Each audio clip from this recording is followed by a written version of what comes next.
शुरू। हाँ जय प्लीज।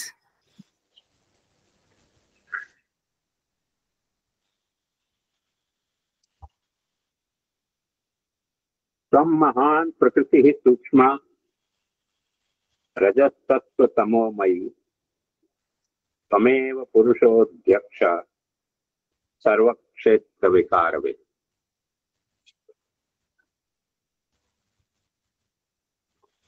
अब यहाँ एक बात खास ध्यान देने की है कि फिर से इस श्लोक में क्रियापद नहीं वापरा गया है। क्रियापद का अपने को ऊ करना पड़ेगा, अध्याय करना पड़ेगा, क्योंकि कर्ता त्वम है तो त्वम असि, और त्वम 2 बार है इसलिए त्वम असि 2 बार अपने को लेना पड़ेगा अध्याय।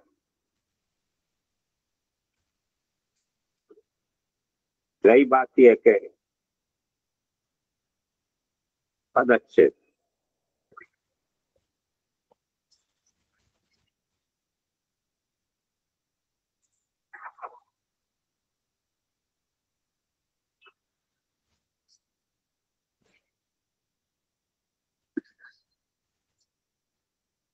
त्वम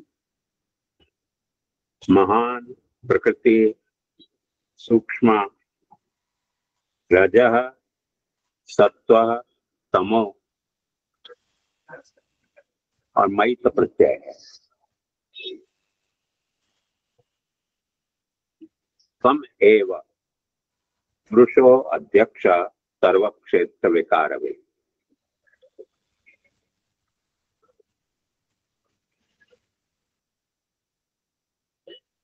सबसे पहले त्वम एव में ध्यान से देखो, त्वम प्लस एव त्वमेव संयोग हुआ है। ये संधि नहीं है। क्यों संधि नहीं है? क्योंकि संधि में शब्द ध्वनि में विकार आता है, यहाँ कोई विकार नहीं आया है। त्वम का म भी सुनाई दे रहा है और एव का ए भी सुनाई दे रहा है, इसलिए सिर्फ संयोग हो। पुरुषः प्लस अध्यक्ष पुरुषोध्यक्ष, यहाँ विसर्ग को ओ हुआ है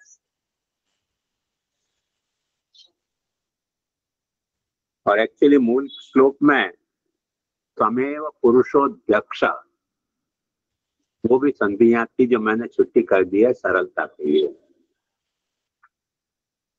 यहाँ 2 संधि है। यहाँ पुरुषः का पुरुषो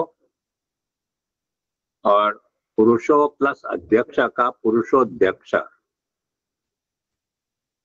तो पुरुषः का पुरुषो ये तो विसर्ग संधि है और पुरुषोध्यक्षों में अजादि संधि है। अजादि संधि क्यों है? क्योंकि स्वरों की संधि है। नियम ये है उसका कि अ के बाद ओ के बाद यदि आ आता है तो अ जो है वो पूर्व में मर्ज हो जाता है।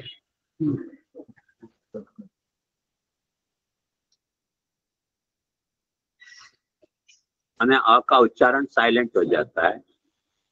ऐसे ही ए के बाद भी यदि अ आए तो अ का उच्चारण साइलेंट होके वहां आपने देखा होगा एक एस जैसा आकार बना देते हैं, तो वो पुरुषोध्यक्ष वो अजादि संधि है।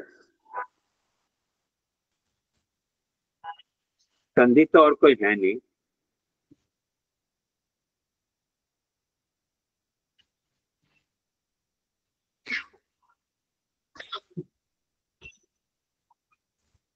हाँ, अध्यक्ष में एक संधि और है, अधि प्लस अक्ष अध्यक्ष।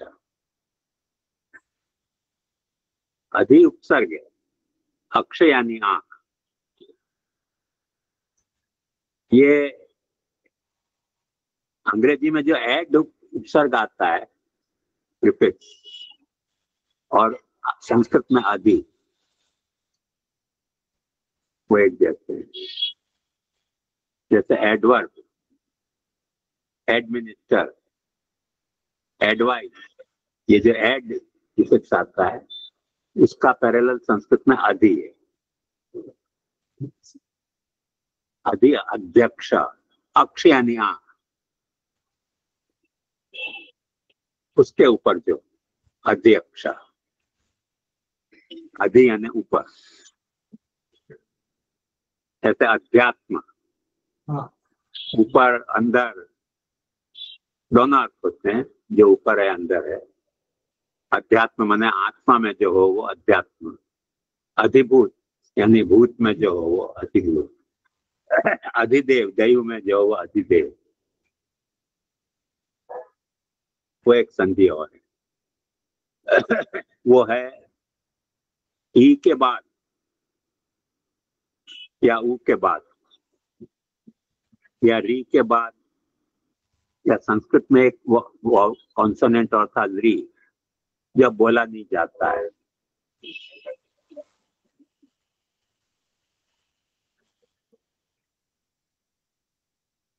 क्योंकि आज की तारीख में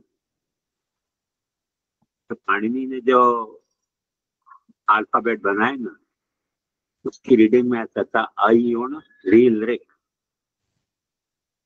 और उस वक्त भी ये प्रश्न उठा था कि री जो है वो क्यों वॉवेल कह रहे हो, कॉन्सोनेंट क्यों नहीं कह रहे हो।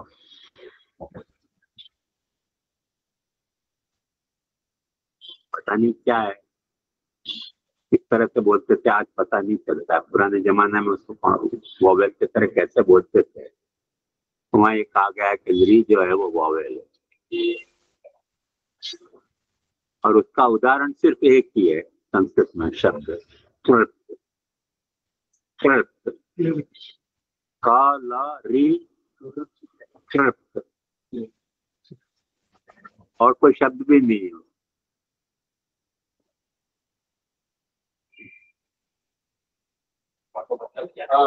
कृत यानी एक्सेप्टेड,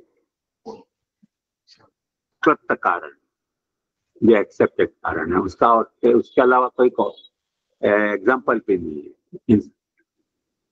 कैसे बोलते थे पता नहीं है, वो कैसे वो वॉवेल है आज की तारीख में जो सुनाई देता है, और अपन जिस तरह से बोल रहे हैं इसमें तो वो व्यंजन ही सुनाई देता है, जो भी कारणों से। क्योंकि टाइम टू टाइम अपने जो वोकल सिस्टम है उसमें काफी चेंज आ जाते हैं देश काल से। तो जैसे एक बात ध्यान से समझो कि आज जो बहुत कंफ्यूजन चलता है कि कृष्ण को कभी कृष्ण कहते हैं, कभी कृष्ण कहते हैं, कभी कृष्ण कहते हैं, वो सब गलत उच्चारण है। क्योंकि वो क में या तो र मिला के ऊ, या र मिला के ई, या र मिला के अ बोला जा रहा है। वो पुराना उच्चारण नहीं था, असल उच्चारण था र।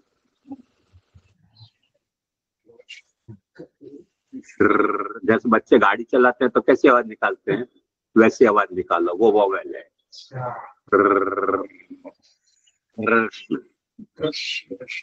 अब वो कृष्ण बोलते हैं, कई लोग कृष्ण बोलते हैं, कई लोग कृष्ण बोलते हैं। वो तो कॉन्सोनेंट हो गया, वोवेल नहीं रह गया। वोवेल का एक्यूरेट उच्चारण करना तो ऐसे। अब वो अभी तक तो है मौजूद, कितने साल रहेगा पता नहीं। ऐसे पुराने जमाने पर ऐसा भी कोई वोवेल होता होगा। आज तो हमारे वोकल सिस्टम में वो अवेलेबल नहीं है, वो सिस्टम में बदल गई है। ऐसा कुछ होगा, पता नहीं कैसे बोलते हो। उसमें उदाहरण एक ही दिया ऐसे, पर कुछ होगा। तो पाणिनि ने उसका नियम बनाया है कि ई के बाद यदि आ आए, ई को यह हो जाता है। अधि अक्ष अध्यक्ष, मधुहरि मध्वरी आया, कृष्ण रिद्धि कृष्णद्धि, और तवल ऋकार तवलकार।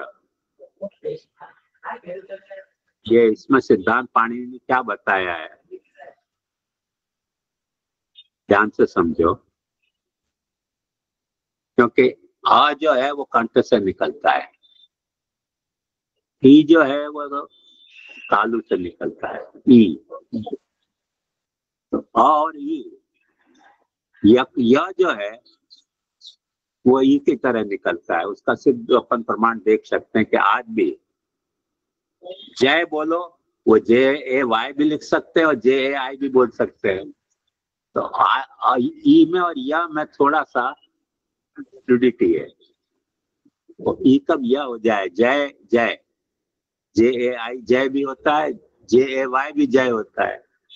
तो या में और ई में वो एक ही जगह से निकलते होने के कारण फ्लूडिटी आ जाती है साउंड में।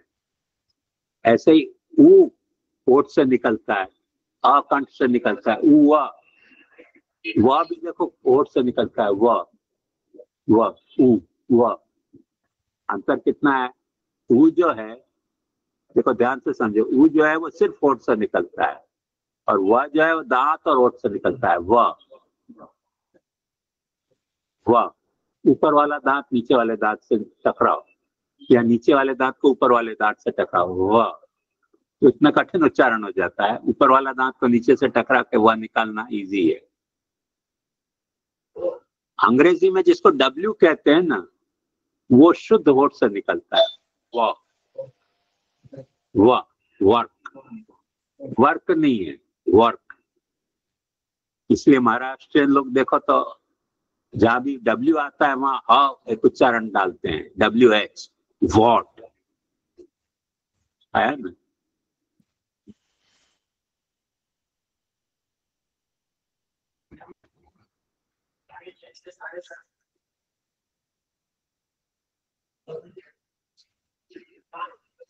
तो वकार से दंतोष्टम, वकार जो है वो दांत और ओठ से निकलता है। ऊ जो है वो शुद्ध ओठ से निकलता है, ऊ। आया? तो जहां ऊ है वहां व और ऊ के बीच में, जैसे मराठी लोग अक्सर आपने सुना होगा, उस्ताद को वस्ताद कहते हैं, उस्त्रा को वस्त्रा कहते हैं। वो क्योंकि फ्लूडिटी है वाह और उसके साउंड में। इसलिए अंग्रेजी में भी देखो यू का उच्चारण हुआ हो जाता है, क्वार्टर, क्वार्टर, वाह क्वार्टर। क्वार्टर है, एक्चुअली स्पेल करते हैं क्वार्टर, क्वार्टर हो जाता है। उसको पाणिनि ने कहा है कि जहां इस तरह की फ्लूडिटी है वहां वो ऊ और आ में मिक्स हुआ बनता है। मधुहरी मधुहरी। आया?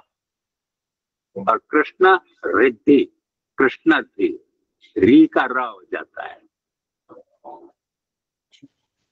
ये बताया। तो यहाँ अधि प्लस अच्छा अध्यक्ष, ये ये तो हमने संधि का पूरा नियम देख लिया। इसके बाद आता है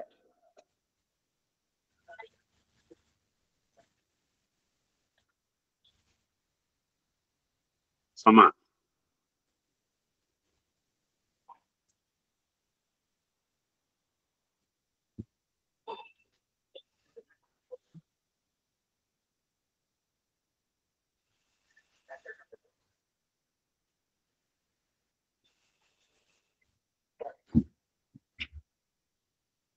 समास, समास के एंगल से यदि देखना है तो सबसे पहला समास यहाँ है सत्व रज तमोमयी,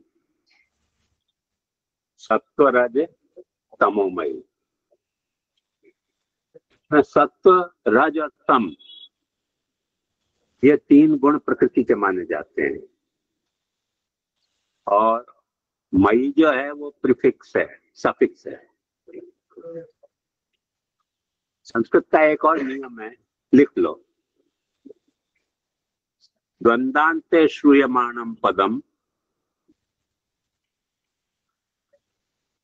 द्वंद्वान्ते श्रूयमाणम पदम प्रत्येकम अभिसंबध्यते।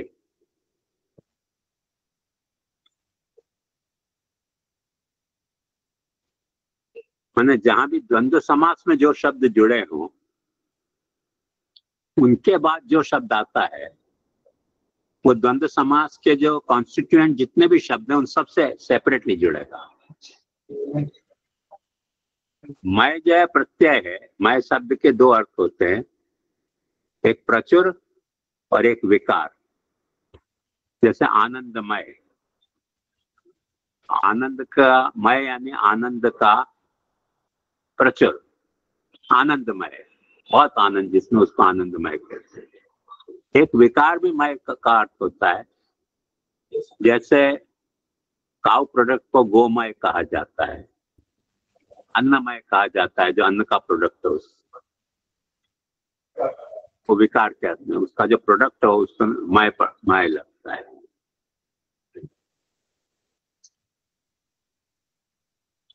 तो प्रकृति के जो गुण हैं वो तीन गुण हैं, सत्वगुण, रजोगुण और तमोगुण। इन तीनों गुणों का समाहार पहले करो। द्वंद्व दो तरह के होते हैं, मैंने पहले भी बताया था, शायद ये नहीं बताया होगा, फिर से बता देता हूँ। पाणिनि ऐसे कहता है कि चार के द्वंद्व और एंड के अर्थ में द्वंद्व होता है। तो सत्व एंड रज एंड तम, इनका द्वंद्व होगा सत्व रज तम। आया? यहाँ छंद की दृष्टि से सत्व पहले नहीं दिया है, रज पहले दे दिया है। तो रजस सत्व तम, रज एंड सत्व एंड तम, इनका द्वंद्व। द्वंद्व मैंने इनको क्लब कर दो। अब ये जब क्लब हो रहा है तो किसी एक की प्रधानता नहीं है, सबकी इक्वली प्रधानता है, इसलिए द्वंद्व। क्योंकि समाज के जो बेसिक स्ट्रक्चर थे उसमें हमने एक बात देखी थी, पूर्व प्रधान, उत्तर प्रधान, उभय प्रधान और अनुभय प्रधान। तो हम ऐसे नहीं कह सकते कि प्रकृति में कौन सा गुण प्रधान है, तीनों गुण की प्रधानता है ना। तीनों गुण की प्रधानता होने के कारण यहाँ द्वंद्व समास हुआ है। उसके पीछे लगा है मय, मय यानी प्रचुर। अब यहाँ विकारार्थक क्यों नहीं लेना कि लेना, ये एक इश्यू है टेक्निकल। प्रकृति का है, प्रकृति सत्व रज तमोगुण का प्रोडक्ट नहीं है, का कंसोलिडेशन मय है। सत्व की, रज की, तम की प्रचुरता है प्रकृति में। इतनी प्रचुरता है कि उसमें, उस प्रचुरता के कारण प्रकृति के सारे प्रोडक्ट विकार है। इसलिए प्रकृति को विकृत नहीं कहा जाता है। प्रकृति मतलब कॉज, विकृति का मतलब product, cause and it's product. प्रकृति सबकी कॉज है, प्रोडक्ट नहीं है ना। तो इसलिए उसके पास कॉज कौन हो सकता है, जिसके पास जो तत्व एबंडेंट हो वही तो प्रोड्यूस करेगा। यही लेकिन वो तो वहां से कैसे होगा, चल। तो ये मैं जो है यहाँ प्रकार विकारार्थक नहीं होके प्राचुर्यार्थक आया ख्याल में। और जब इसको हमने कहा कि गंधांते श्रूयमाणम पदम प्रत्येकम अभिसंबध्यते, तो सत्वमयी, रजोमयी और तमोमयी, मीनिंग वाइज ही ऐसे है, आया ख्याल में। और शब्द के तरह से रजत सत्व तमोमयी, क्योंकि द्वंद्व के अंत में मय आया है तो सबसे जुड़े।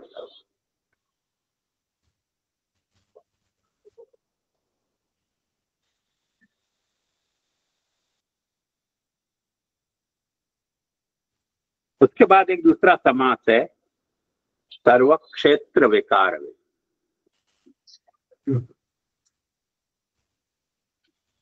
सर्वंच तत्क्षेत्रंच सर्वक्षेत्रम, माने जितने भी क्षेत्र हैं, क्षेत्र शब्द संस्कृत का है जिसका अपभ्रंश खेत हुआ है, गुजराती में खेतर कहते हैं, वो क्षेत्र का खेतर हुआ, हिंदी में खेत हो गया क्षेत्र का। तो यहाँ खेत के अर्थ में नहीं है, क्षेत्र का मतलब वो खेत, खेत या खेतर जिसको हम कहते हैं जो भी हमारा ऑब्जेक्ट है वो क्षेत्र है, और जो सब्जेक्ट है वो क्षेत्रविद कहलाता है। उसका कारण क्या, ध्यान से देखो। जैसे खेत में, जिसका जो भी खेत हो, खेत का जो प्रोडक्ट है वो उपभोग करता है ना। तो जो चेतना है वो हमारे ऑब्जेक्ट का उपभोग करती है, इसलिए चेतना को क्षेत्रविद कहा जाता है। गीता में इसीलिए क्षेत्र क्षेत्रज्ञयोर ज्ञानम यत्तद् ज्ञानम मतम, भगवान गीता में कहते हैं। बॉडी जो है वो क्षेत्र है और कॉन्शियसनेस उसका क्षेत्रज्ञ है, because consciousness is aware of the body, therefore क्षेत्रज्ञ जो है वो कॉन्शियसनेस है। और भगवान गीता में कह रहे हैं क्षेत्र क्षेत्रज्ञयोर ज्ञानम यत्तद् ज्ञानम मतम। क्षेत्र और क्षेत्रज्ञ दोनों का जो ज्ञान है, खाली क्षेत्र को जाना तो मेरा ज्ञान नहीं है, खाली क्षेत्रज्ञ को जाना तो मेरा ज्ञान नहीं है, पर दोनों को जान लोगे तो वो दोनों रूप से मैं ही प्रकट हुआ हूं। इसे क्षेत्र क्षेत्रज्ञ और ज्ञानम यत्तद् ज्ञानम मतम। थोड़ा कठिन समझ में विषय है, पर एक मजेदार बात बताता हूँ। हमारे एक पंडित जी थे, हरिश्चंद्र शास्त्री।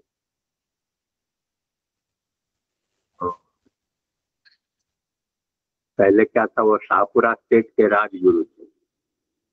शाहपुरा स्टेट जब मर्ज हो गई राजस्थान सरकार में, तो राजा ने कहा भाई मैं ही राजा नहीं रहा तो आपको मैं कहाँ से राजगुरु मानूं।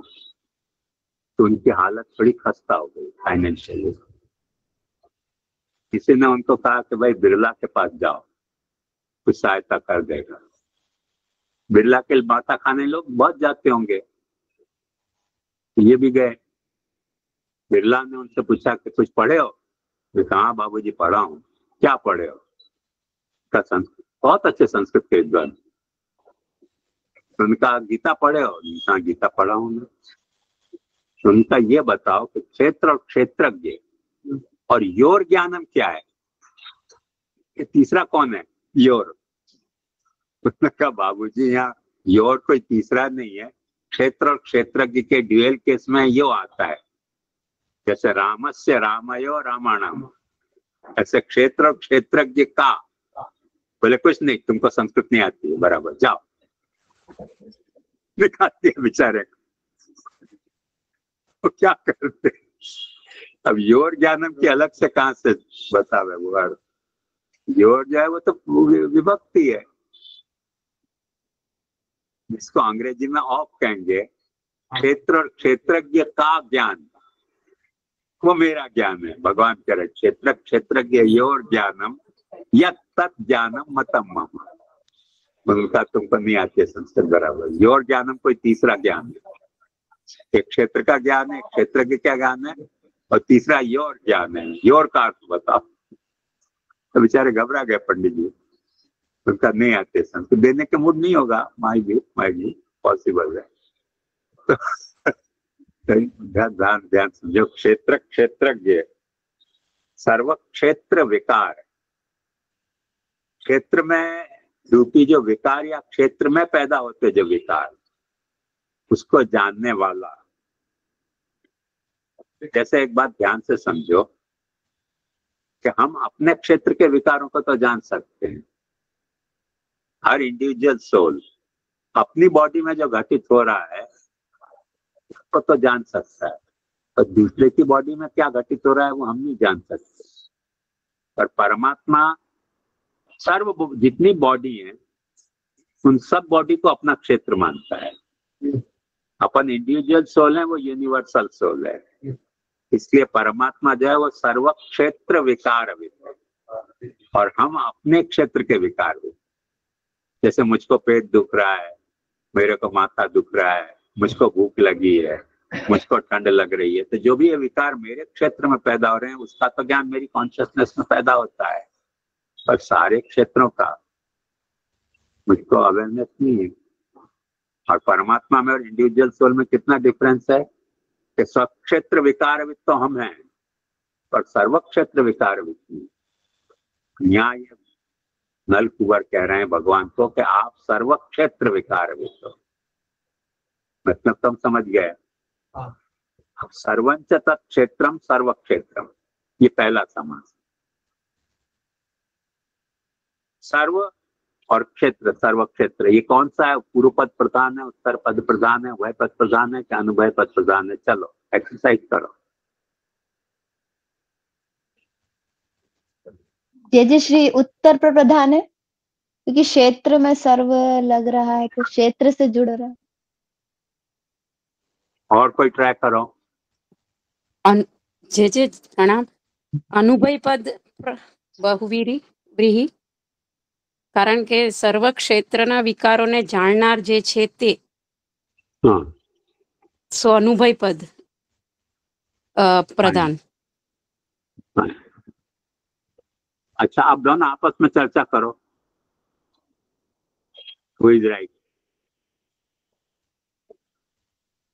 हाँ जय श्री, आपके पिछले श्लोक से थोड़ा सा ज्ञात हो रहा था क्योंकि आपने जब सर्वभूता नाम बताया था तो भूत में जब सर्व जुड़ रहा था तो उस हिसाब से ये मतलब अपना सर्व अपना अस्तित्व खो रहा था और भूत का बढ़ रहा था भूता नाम का। तो इस प्रकार से हमने इसको कनेक्ट करने का कोशिश किया सर्व क्षेत्र। अच्छा, और ये कौन है? संपत भाटिया। सीमा सीमा भूता सीमा। अच्छा, आप बता, इनसे चर्चा करो कि अनुभव क्यों है? ये अनुभव पद इसलिए है क्योंकि इसमें जो जो भी पद है, सर्व है, क्षेत्र है, विकार है, वो किसी का भी महत्व नहीं है, वो तीसरे को इंडिकेट करता है कि जो सर्व क्षेत्र के विकारों को जानने वाला है तो वो ये तीनों में से कोई नहीं, कोई तीसरा है। मतलब यहाँ पे प्रभु है, परमात्मा है। तो अनुभय मतलब उभय मतलब दोनों पद, अनुभव पद दोनों में से एक भी पद प्रधान नहीं है, कोई तीसरा प्रधान है, इसीलिए। बोलिए अपर्णा जी, आपका क्या कहना है इस बारे में?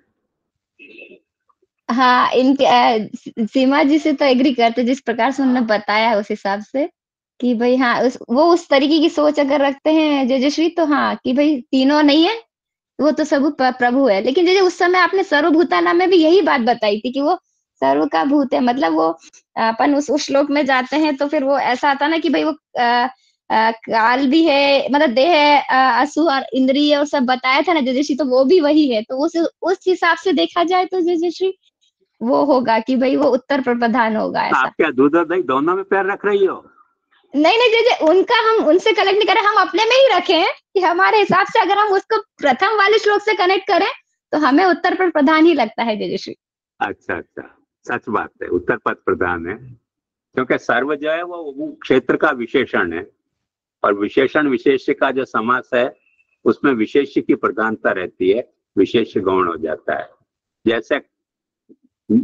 जैसे नील कमल को देखो, तो नील को देखना कि कमल को देखना?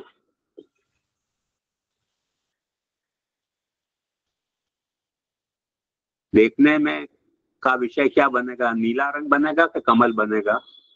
जैसे नीला रंग बनेगा क्योंकि कमल तो आपका नहीं बनेगा, कमल ही बनेगा।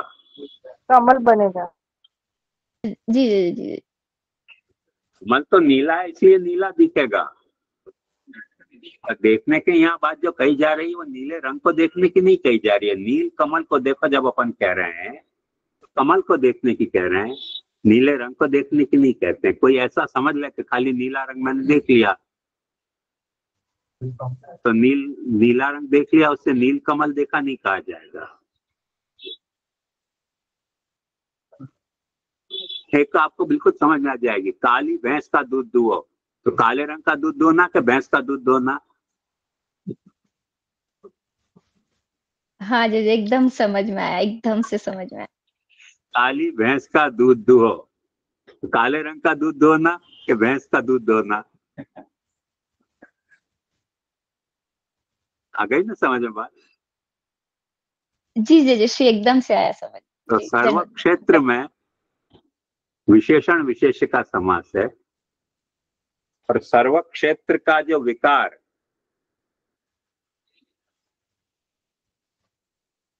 और विकार का वित, विकार वित, ये कौन सा समास है? विकार को जानने वाला, विकार वित। पूर्व पद प्रधान, उत्तर पद प्रधान, उभय क्या अनुभय?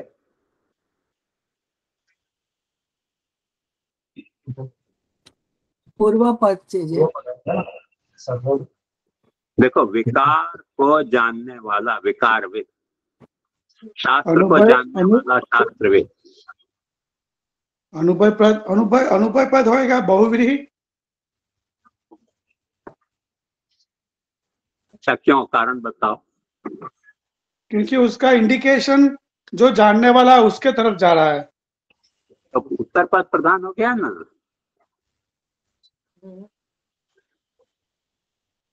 क्योंकि जानने वाला तीसरा नहीं है, ऐसा नहीं। देखो, एक बार मैं ऐसे कहूँ कि उत्तर क्षेत्रविद को पूछो, विकारविद को पूछो, तो आप विकार को पूछोगे कि विकार के जानने वाले को पूछोगे कोई प्रश्न?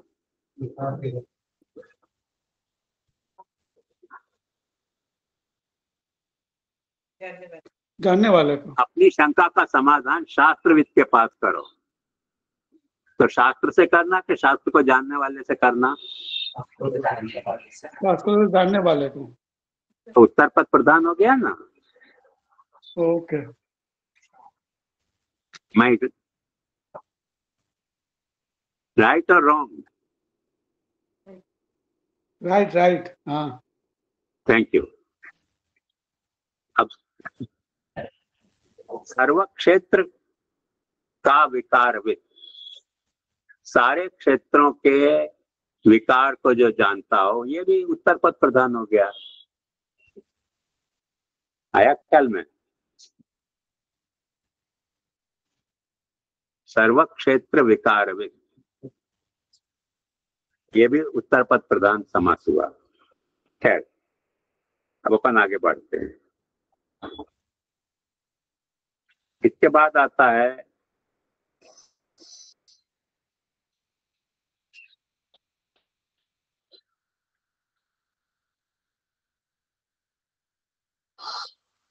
स्वम महान प्रकृति में मैं इनके शब्दों का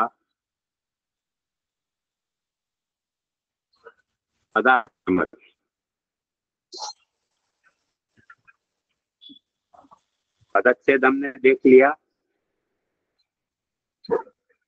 पदच्छेद में समास विग्रह हमने देख लिया, संधि हमने देख ली।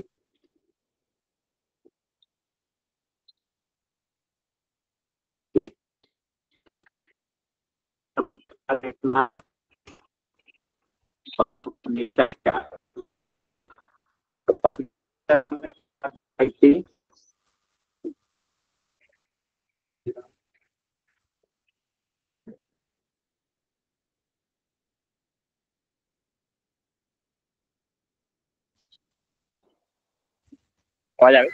हाँ हितेश भाई, हाँ हमें बराबर आई आवाज? इट्स क्लियर ना। हाँ जी, अब बराबर आ रही है। तो नाम, आख्यात, उपसर्ग और निपात, मूल में 4 प्रकार होते हैं पद के।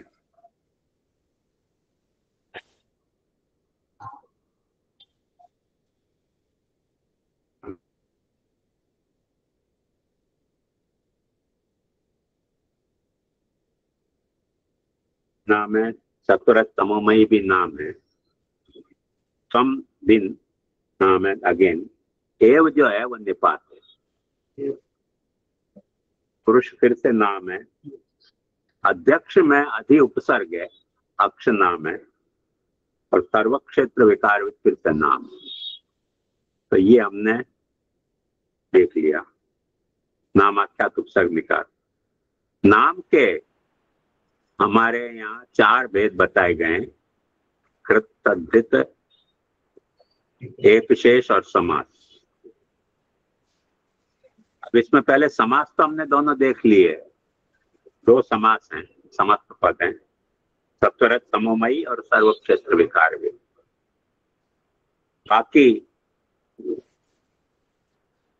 कृदंत, तद्धित और एक शेष। तो एक बात ध्यान से समझो कि पुरुषः जो है वो कृदंत है, क्यों कृदंत है? क्योंकि वर्ब को जब नाउन में कन्वर्ट करते हैं तो कृदंत कहलाता है, और नाउन को दूसरे नाउन में कन्वर्ट करते हैं तो तद्धित हो जाता है। दो नाउन में से एक नाउन को रिफर करो तो एक शेष होता है, और समास तो हमने देख ही लिया, दो नाम को जोड़ो, एक शेष और समास अपोजिट है, दो नाम को जोड़ के एक नाम बनाओ तो समस्त पद एक हो जाता है। समस्त पद तो हमने देख लिए, दो हैं यहाँ। पुरुषेते इति पुरुष, पुर में जो रहता हो वो पुरुष आया ना, एक कृदंत हो गया है।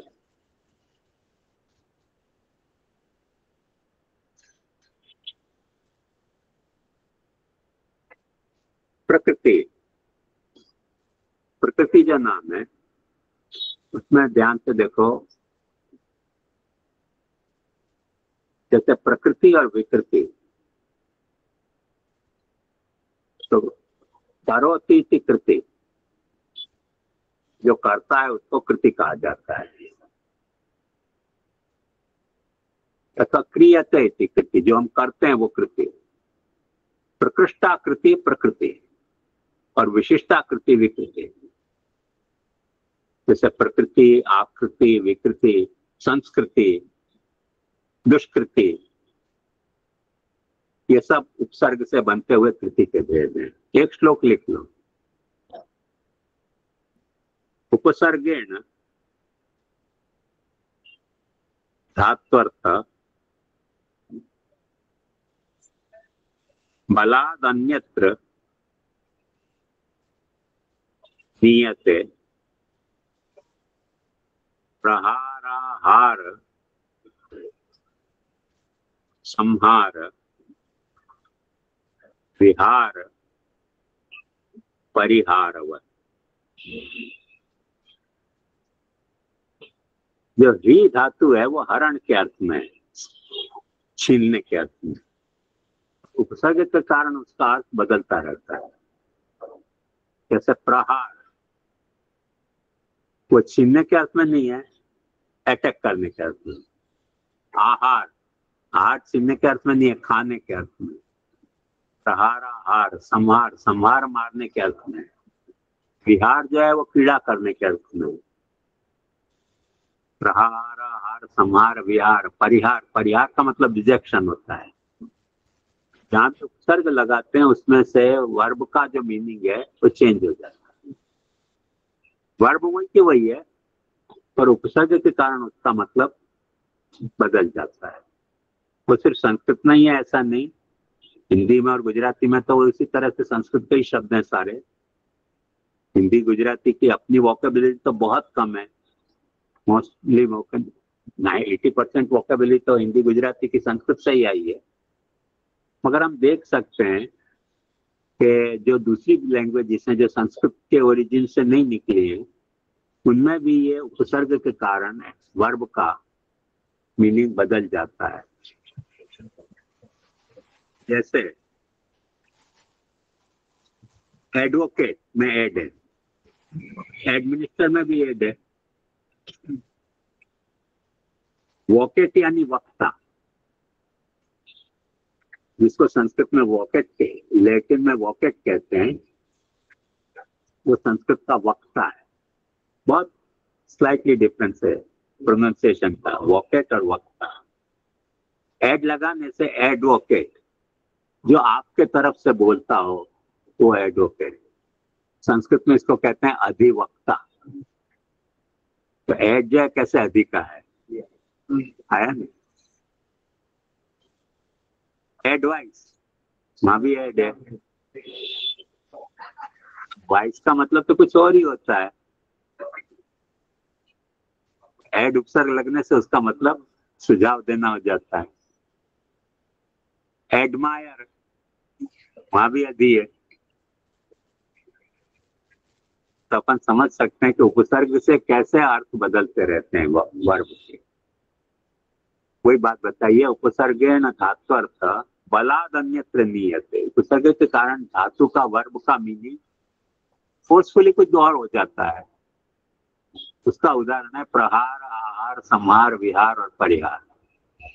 उपसर्गी तो बदला है ना, धातु तो वही है। तो यहाँ जो है वो प्राकृति,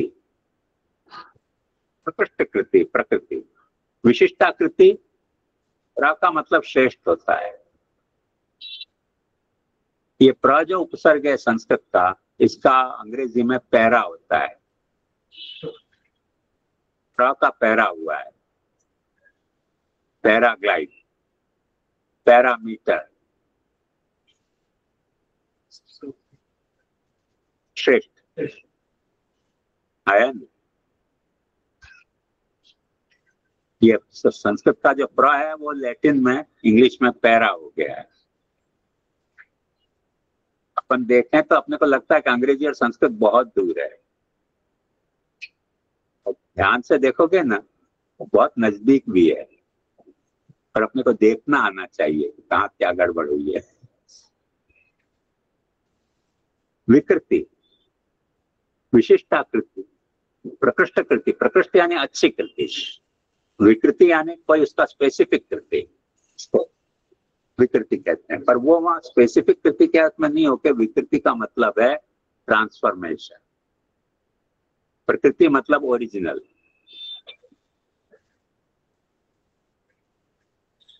तो ये हमने देखा नाम आख्यात उपसर्ग निपात के, फिर तद्धित सनाद्यंत के, उसके बाद पदच्छेद तो हमने देख लिया था ऑलरेडी, क्रिया भी देख ली थी, संधि भी हमने देख ली। अब इसका अन्वय देखना बाकी है। अब अन्वय के लिए हर वक्त जो है मूल कारण क्या माना गया था? आकांक्षा, योग्यता और सन्निधि। जब भी एक साउंड हम बोलते हैं, एक शब्द बोलते हैं, उस शब्द के कारण एक आकांक्षा पैदा होती है, एक्सपेक्टेशन पैदा होता है कि नेक्स्ट वर्ड क्या आएगा। नेक्स्ट वर्ड जो आता है वो उसके योग्य होना चाहिए, अयोग्य होगा तो जुड़ेगा नहीं। आकांक्षा के बाद योग्यता आती है और उसके बाद प्रोक्सिमिटी, सन्निधि आती है। आकांक्षा, योग्यता और सन्निधि, इन तीन के कारण शब्द आपस में जुड़ते हैं। जैसे एक डब्बे दूसरे डब्बा से जुड़ते हैं, उनका एक लॉक सिस्टम होती है ना, तो एक शब्द को दूसरे शब्द से लॉक करने की सिस्टम ये है, उसमें भी आकांक्षा होती है। जैसे एक ऐसा होता है, दूसरे में एक ऐसा होता है, इसको आकांक्षा है, उसको भी आकांक्षा है कि पैसा का किस्म है, तो वो ट्रेन से डब्बा जुड़ जाता है। योग्यता भी होनी चाहिए। योग्यता का मतलब क्या? समझे ये छोटा है वो बड़ा है तो जुड़ेगा नहीं। सन्निधि भी होनी चाहिए, तो डब्बे को खींच के पास लाना पड़ेगा। यदि दूर दूर डब्बे रहे तो दोनों में अपने अपने जुड़ने के वो तो है अंग, तो जुड़ेंगे नहीं।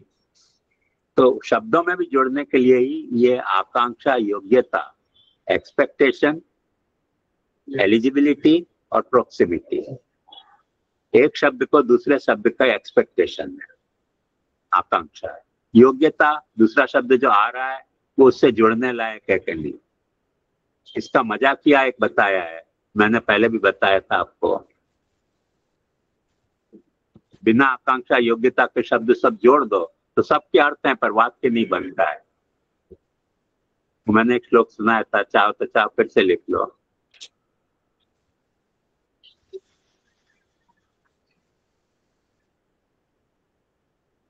याद है श्लोक लिखाया था?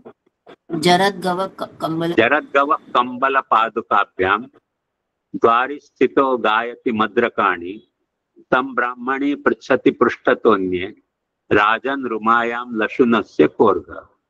जरदगव यानी बूढ़ा गाय, बूढ़ी गाय।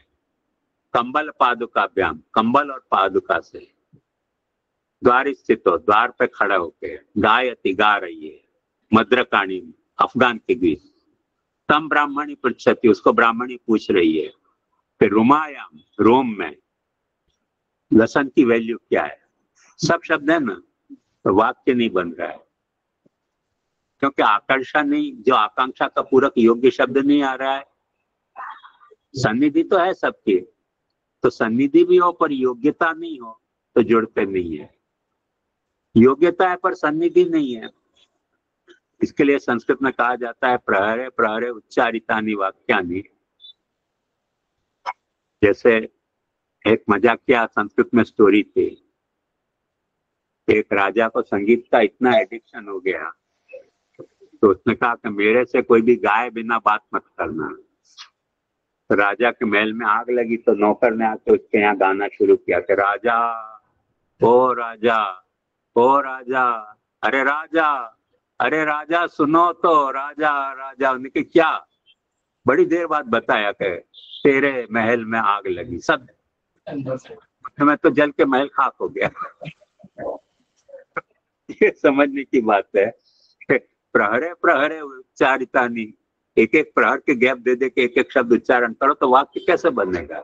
तो सन्निधि भी चाहिए।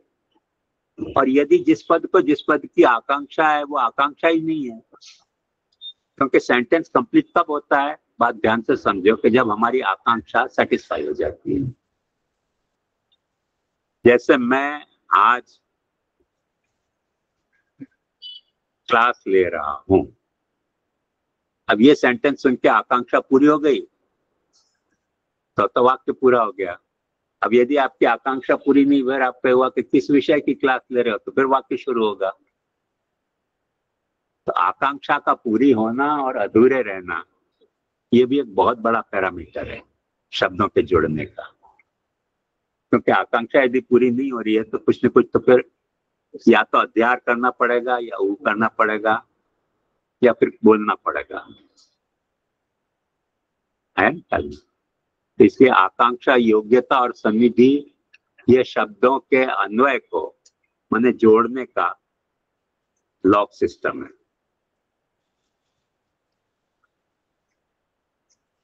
बात ख्याल में आई ना? तो उसके तहत हम सबसे पहले क्या देखेंगे, हम आकांक्षा को संस्कृत में प्रश्नार्थक से पूछा जाता है। जैसे तुम कहा किमसि, तुम क्या हो, ये आकांक्षा हो रही है। तो आकांक्षा की पूर्ति में आया है पहले तुम महान अस्ति, पुनश्च किमसि प्रकृति रसी, फिर किमसि कथम भूता प्रकृति, कैसी प्रकृति हो, तो कह रहे हैं सूक्ष्म प्रकृति।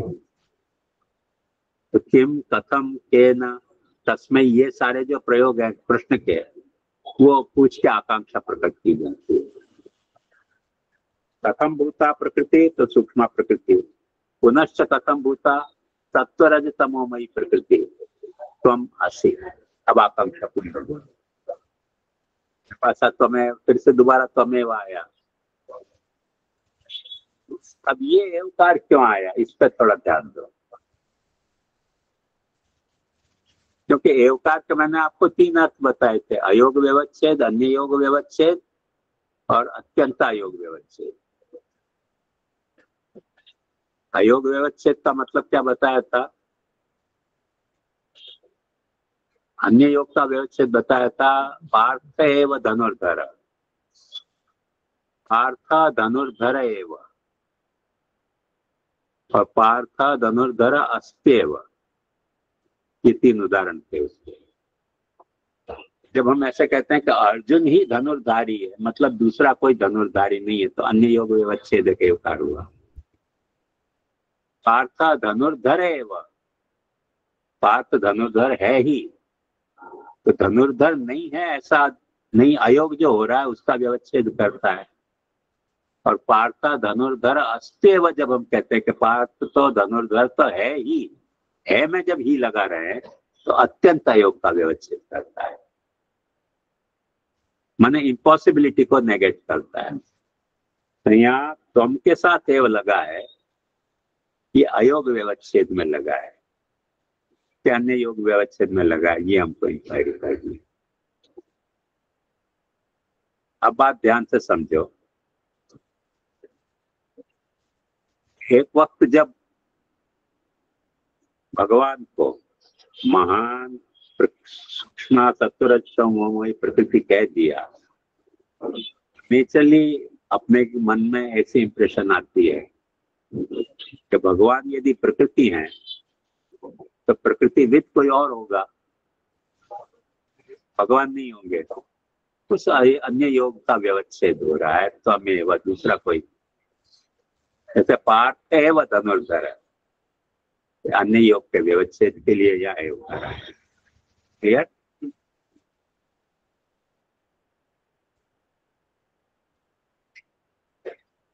थोड़ा सा विषयांतर है, पर समझ लोगे तो अच्छा रहेगा।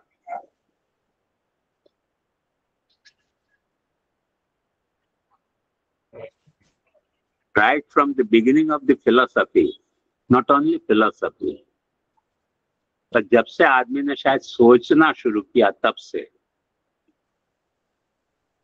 जब से सोचना शुरू किया तब से आदमी के मन में एक प्रश्न तो गूंजता ही रहता है कि चेतन और अचेतन एक है कि दो है। क्यों? कि क्यों गूंजता है प्रश्न? क्योंकि हमारा प्रिय सगे संबंधी जो हैं वो बोल रहे होते हैं तब चेतन होते हैं, मर जाते हैं तो बोलना बंद कर देते हैं। तो देह ही यदि चेतन होता तो देह तो कायम रहता है, चेतना नहीं रह जाती है। तो नेचुरली ऐसे फील हुआ था लोगों को कि चेतना कोई अलग है। इसके कारण जब फिलोसोफाइज किया गया इस क्वेरी को, जानवरों को भी ये क्वेरी होती है। मैंने अभी गए लेक्चर में ही बताया कि भैंस के बच्चे को शेर खा जाए तो भैंस आकर सींग मारती है शेर को, और वो देख लेती है कि बच्चा यदि मर गया है तो सूंघ के चली जाती है। उसको भी पता है कि बॉडी जो है वो चेतना नहीं है, चेतना कुछ और चीज है। भैंस को भी हो, पर फिलोसफी है, सब इवन थिंकिंग हो तो फिलोसफी नहीं होती। कहता है यदि फिलोसफी समझनी है तो और में और पॉसिबिलिटी को भी आपको एक्सेप्ट करने के लिए माइंड ओपन रखना पड़ेगा। और में और जो पॉसिबिलिटी है, तब स्मूथ फिलोसफी जो पॉसिबिलिटी उसको तो एक्सेप्ट तो भी कर सकता है। तो इसलिए रसेल ने एक बहुत मजेदार बात कही कि जब तक आपको फिलोसफी पढ़ने तो सबसे पहली आवश्यकता है कि जो और में और पॉसिबिलिटी है उसको भी एक्सेप्ट करने के लिए आपका माइंड यदि ओपन नहीं है तो आप फिलोसफी पढ़ने के लिए एलिजिबल नहीं हो। उतने माइंड को ओपन रखोगे तो ही फिलोसफी आपको समझ में आएगी। और वो और में और फिलोसफी क्या है? लोगों ने सोचना किया कि भाई चेतन जो है वो मूल तत्व है और जड़ जो है उसके मूल तत्व नहीं है। तो जड़ क्या है? तो जड़ एक इल्यूजन हो गया।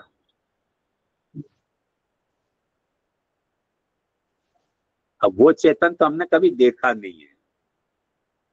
जिस चेतन को हमने देखा नहीं है, जिस चेतन को हमने बॉडी से अलग कभी देखा नहीं है, और कभी दिख जाए तो हम भूत प्रेत मान के डर जाते हैं। मरा हुआ आदमी अपने सामने आता नहीं, आ जाए तो सगा बाप हो, सगी माँ हो, सगा बेटा हो, सगी पत्नी हो, डिलीवर हो, लवर्ड हो, डिलीवर्ड हो, मरने के बाद दिखे तो अपन भागेंगे कि नहीं भागेंगे? मतलब अपन एक्सेप्ट करने तैयार नहीं है कि मरने के बाद तुम आ सकते हो। ये अपनी फीलिंग है। तो फिलोसफी इस फीलिंग को स्थान नहीं देता। वो कहता है नहीं, फिलोसफी में ऐसा भी हो सकता है कि मरने के बाद भी चेतना होती है। बहुत ऑड फीलिंग है। डे टू डे लाइफ में तो ये ऑड नहीं, इवन नहीं है फीलिंग। हम समझते हैं इस बात से। एक मेरे कजिन थे, उनका नाम भी श्याम मनोहर जी था। तब मैं एमए में पढ़ रहा था और बम्बई समाचार में न्यूज छपे थे कि मोटा मंदिर वाला श्याम मनोहर जी पहुंच गया। और मैं कॉलेज में, सब मेरे क्लासमेट यही चर्चा कर रहे थे कि कल तक तो आए थे, अचानक क्या हो गया, क्या हो गया। अचानक मैं क्लासरूम में घुसा तो 2-3 लड़कियों ने तो चीखना शुरू कर दिया। अरे मन के भाई क्या हुआ? अरे बोले छापा में आया कि तुम चले गए। मन के भाई वो मेरे नाम का मेरा कजिन था, मैं नहीं। अभी समझो मैं कह देता क्या वो मैं ही था तो हार्ट फेल हो जाता सर। तो इतनी ऑड फीलिंग है ये, ऑड पॉसिबिलिटी है कि मरने के बाद कोई क्लास अटेंड करने आ जाए, पर समझो आ जाए तो क्या होगा। ये बात हम समझ सकते हैं। तो बात ध्यान से समझो, पर फिलोसफी में वो एक्सेप्ट करने के लिए हमको तैयार रहना चाहिए कि मरने के बाद भी चेतना हो सकती है, और बल्कि चेतना ही पहले है, बॉडी तो है ही नहीं। अभी बहुत और फिलोसफी हो गई।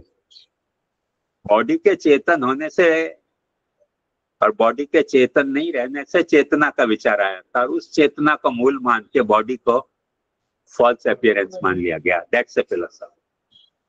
उसको सुनने की, उसको समझने की धीरज हो तो फिलोसफी पढ़ने की योग्यता है। मेरी बात समझ में आ रही है ना? तो मेरे कहने का मतलब क्या है कि चेतना और अचेतन का ये जो भेद है, ये भेद इतना शार्प है कि लोग चेतन को अचेतन नहीं मानते, अचेतन को चेतन नहीं मानते। फिलोसफी में सब पॉसिबिलिटी है कि चेतन से अचेतन पैदा हुआ, अचेतन से चेतन पैदा हुआ, चेतन और अचेतन दो अलग है। पर एक चौथी फिलोसफी है कि चेतन और अचेतन भले दो हो मगर ब्रह्म के लेवल पे एक हो जा रहे हैं। जैसे हम समझ सकते हैं, देखो ध्यान से सुनना, कि पृथ्वी जिसको हम सॉलिड कहते हैं और जल जिसको हम लिक्विड कहते हैं, एक है कि अलग है? अब जब हम हमारे अनुभव में कैसे आता है, हमारे अनुभव में ये आता है कि सॉलिड और लिक्विड दोनों अलग अलग हैं। पर पृथ्वी क्या लिक्विड फॉर्म में नहीं होती है लावा रस के रूप में? और जल क्या बर्फ के रूप में सॉलिड नहीं हो जाता है? दोनों पॉसिबिलिटी दोनों में। जब लावा रस के रूप में पृथ्वी निकलती है तो सॉलिड नहीं निकलती है, जम के पत्थर हो जाती है। और बरसात का पानी भी जम के, बहुत ठंडे प्रदेशों में अपन जाए ना तो अपन पेशाब करें, अपने पेशाब करते करते बर्फ बन जाती है। यहाँ तक कि अपन सांस लें तो अपने सांस में रहा जो वायु के में जो जल है ना, वो उसकी बर्फ यहाँ जम जाती है मूछों पे। तो अपन समझ सकते हैं कि सॉलिड और लिक्विड का जो भेद है वो मौलिक भेद नहीं होके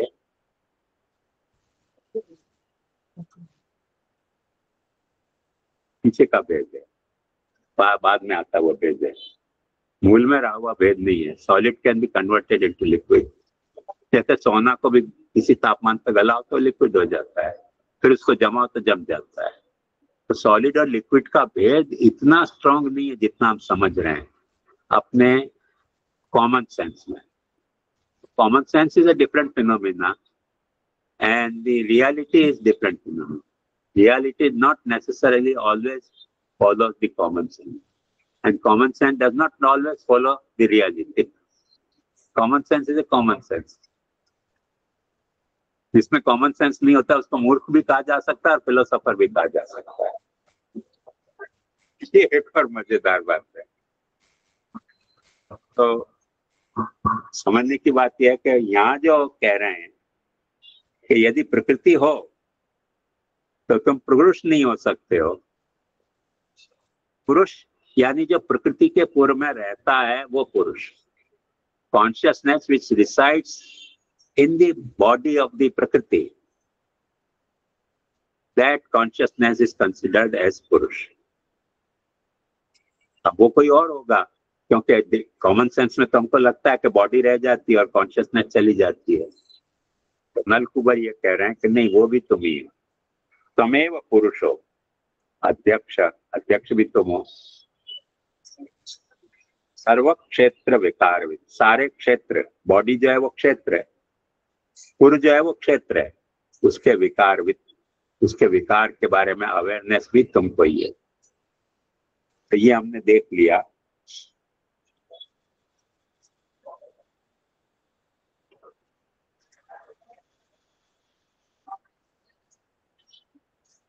अब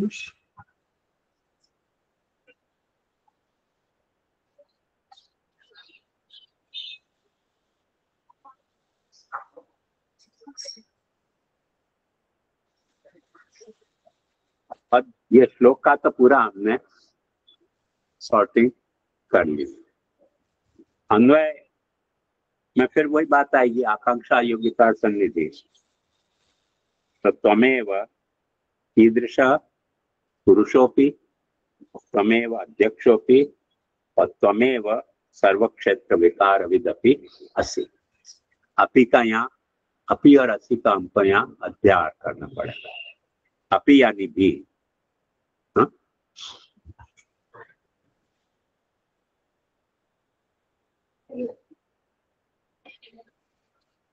ये जिनके पास पुस्तक है ना क्लास की, उसमें थोड़ी मिसप्रिंट हो गई है, आध्यात्मिक तथा आदि दैविक। ऐसा नहीं, एक्चुअली आदि भौतिक और आध्यात्मिक है। करेक्शन कर लेना, टाइपोग्राफिकल मिस्टेक। पता नहीं सबकी किताब में ऐसा ही है क्या? हाँ, इसको करेक्ट कर लेना सब टाइटल में। अब सुबोध नहीं आ रही है। एवं आदिदैविक कालादि रूपत्वं निरूप्य आध्यात्मिकत्वं आदि भौतिकत्वं च निरूपयितुं मध्यम भावं निरूपयति त्वं महानिति। अर्थ इसका पहले वाले श्लोक में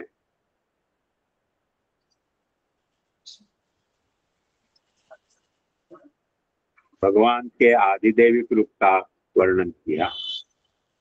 त्वमेव कालो भगवान विष्णु रव्य ईश्वर, त्वमेव सर्वभूतानां देह स्वात्मेन्द्रियेश्वर, ये भगवान के आदिदैविक रूप का वर्णन किया। भगवान के आदि भौतिक और आध्यात्मिक रूपों में भी भगवान ही है। ये बात ध्यान से समझो। जैसे चेतना और जड़ के बारे में द्वैत बुद्धि है, ऐसे प्राय सभी लोगों को एक द्वैत बुद्धि ये भी है कि जो आध्यात्मिक है वो आदि दैविक नहीं है, जो आदि दैविक है वो आदि भौतिक नहीं।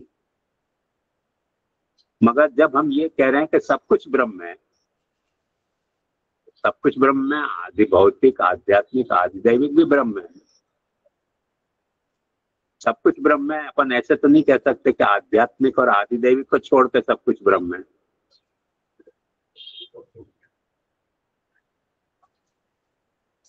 जैसे ऐसे कहा जाता है कि एक वक्ता को प्रवचन करना था, तो प्रवचन करने के पहले एड्रेस करते हैं ना ऑडियंस को, तो उसको कहना था भाइयों और बहनों। उसकी पत्नी भी बैठी हुई थी। उसने कहा भाइयों और बहनों कहूंगा तो पत्नी भी बहन हो जाएगी। तो उसने कहा एक कोना छोड़ के भाइयों और बहनों। सब लोग कोना में देखने लगे कि एक कोना में क्या है। ऐसे एक कोना छोड़ के तो सब कुछ ब्रह्म नहीं होगा ना, दो कोना छोड़ के सब कुछ ब्रह्म है। आदि भौतिक कोना छोड़ के और आध्यात्मिक कोना छोड़ के सब कुछ ब्रह्म है। जब सब कुछ ब्रह्म कहा जा रहा है तो सब कुछ ब्रह्म है। आया ना ख्याल में? तो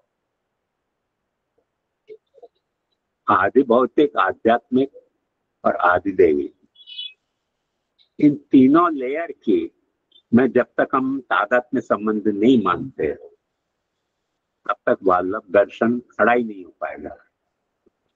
वल्लभ दर्शन की जो रीढ़ है ना, स्पाइनल कोड, वो ये है कि आदि भौतिक, आध्यात्मिक और आदि दैविक ये सब लेयर के भेद हैं, वस्तु के भेद नहीं है।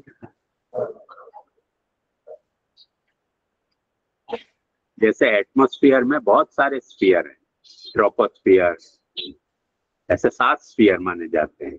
सबसे ऊपर जो है वो और सबसे नीचे जो है, तो वो सारे स्फीयर में कहीं भेद थोड़ी है, अल्टीट्यूड का भेद है। इस अल्टीट्यूड पर ये स्फीयर है, इस अल्टीट्यूड पर ये स्फीयर है, ये स्फीयर है।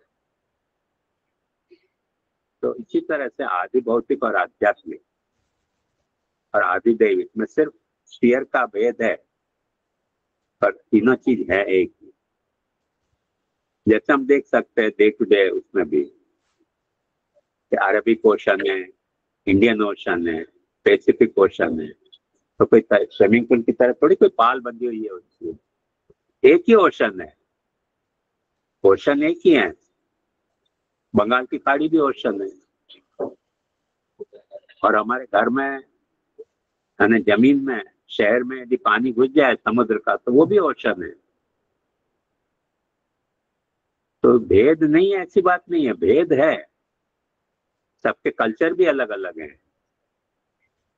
जैसे व्हेल जो है अरब की खाड़ी में आए तो मर जाती है, इंडियन ओशन में नहीं मरती है, पैसिफिक ओशन में नहीं मरती है, अटलांटिक ओशन में नहीं मरती है, क्योंकि उसको जितना पानी चाहिए सांस लेने के लिए उतना पानी यहाँ नहीं मिलता है गहराई, तो उसको दम घुट जाता है। भेद तो है, पर इतना भेद नहीं है कि पानी अलग हो, पानी तो सब एक ही है, अनडिवाइडेड डिवीजन है क्या? इसी तरह ये जो है वो वल्लभ वेदांत की, हकीकत में तो वल्लभ वेदांत की नहीं, उपनिषद के वेदांत की ये रीढ़ की हड्डी है कि आदि भौतिक, आध्यात्मिक और आदि दैविक में तादात्म्य का रिलेशन है, रिलेशन ऑफ आइडेंटिटी है। ये न तो अद्वैत है न तो द्वैत है, and there is a duality and there is an identical। तो इसीलिए यहाँ ये बता रहे हैं कि एवं आदिदैविक काला आदि रूप निरूप्य आध्यात्मिकम आदि भौतिकम से निरूपितम मध्यम भावम निरूपयति। माने एक पूर्व भाव है, एक मध्यम भाव है और एक अंतिम भाव है। अंतिम यानी जो हमारे तरफ है, एक प्राइमोर्डियल फॉर्म है, एक मिडिल फॉर्म है और एक अल्टीमेट फॉर्म है।